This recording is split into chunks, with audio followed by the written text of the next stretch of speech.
Hi, thanks for joining me in this video in our discussion of fronts. We are working our way through the definition of fronts. We've already had 3 other videos that discussed what a zone is. Also, we talked about temperature gradients in fronts and also stability in fronts. This last video, the 4th video, we'll talk about the cyclonic vorticity that's typically associated with fronts. Cyclonic vorticity. What causes cyclonic vorticity?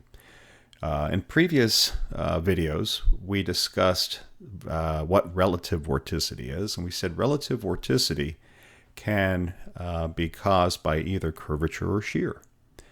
In these 2 examples, you can see that we have cyclonic rotation with curvature and also cyclonic rotation of a paddle wheel because of shear.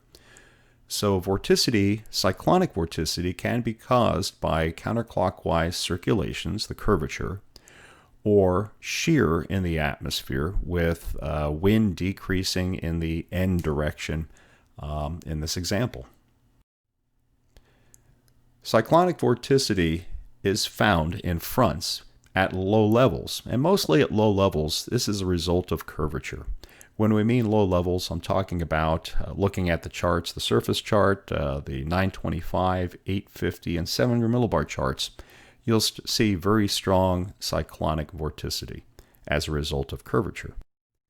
And curvature, what we mean by curvature is a trough. Remember, a trough is a region of very strong cyclonic vorticity. Here at the surface, this is an example weather that we've been looking at in the previous videos. We have an occluded front that stretches down into a cold front and also a warm front. And notice that the occluded front and also the cold front show up or plotted in those troughs. Very strong curvature associated with this trough. Warm fronts tend not to have that much cyclonic vorticity, but you will notice a very weak trough with warm fronts. In the upper levels, however, you'll notice that most of the cyclonic vorticity will result from shear. You will see some curvature up there, but it's mostly shear. And what we mean by shear, if we have a jet axis, a very strong jet stream moving along at 300 millibars, on the north side, you'll notice that if you put a paddle wheel in the flow, the paddle wheel will rotate counterclockwise, which is cyclonic. If you put a paddle wheel on the south side of the jet stream, it'll rotate clockwise, which is anticyclonic. So we find fronts associated with cyclonic shear, which means fronts are located on the north side of the jet stream. And also the cyclonic shear is stronger. There's a limit to how much anticyclonic shear can be associated with the jet stream. Here is an example of a weather map that we've been looking at for this particular case. We looked at the surface. Here's the upper levels. And in the upper levels in this case, yes, you do see a very strong trough. And that's not always the case with the jet stream. But this particular case, there's very cold air causing that trough. But you also see very strong cyclonic shear. Looking across North Dakota, western North Dakota, and western South Dakota, notice the winds in Glasgow, Montana are only 35 knots, but then at Bismarck they're 65, and even at North Platte, Nebraska, they're 80 knots, so pretty strong winds there. And so if you put a paddle wheel on the flow, it'll rotate cyclonically, that's cyclonic shear.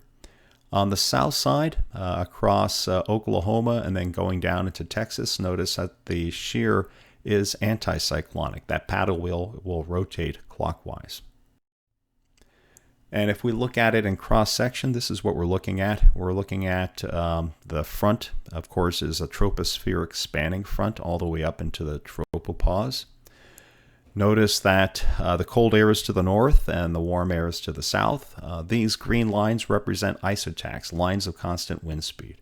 In other words, as you get towards the jet axis or the jet core, winds increase until you have the strongest wind right in the jet core. And the strongest shear will occur right in the frontal zone. That's, by definition, that's what creates the front. That's the third part of the front, is this strong cyclonic shear. Down low, remember, the shear is more as a result of the curvature of the trough.